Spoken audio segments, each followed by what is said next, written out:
criança, eu acho que tudo está lá no começo, ou pelo menos quase tudo. E o meu pai era uma pessoa que trabalhava na polícia, ele era escrivão da polícia.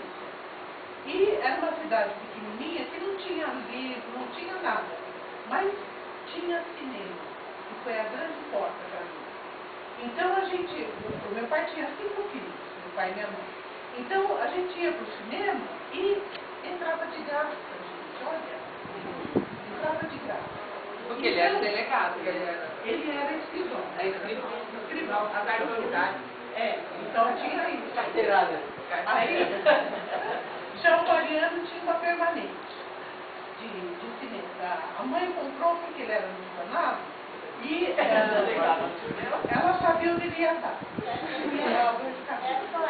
Então, quando veio esse flash na minha cabeça, eu falei, mas por que esse filme me impressionou tanto?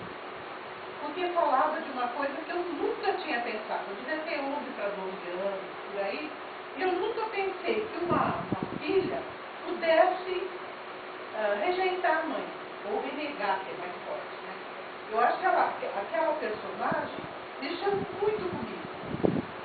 Eu sempre fui com a minha mãe assim, um relacionamento como filha com mãe, geralmente.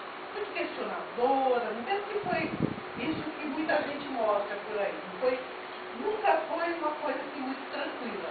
Eu era muito questionadora, sempre fui muito tranquila, então eu questionava e deixava minha mãe nervosa. Mas eu fazia o que eu queria. E como eu tinha bom senso, eu desconfiava.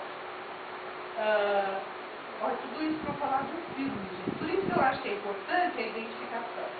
Então foi assim que eu falei, não, a gente viu trocentos filmes, mas esse foi um filme importante.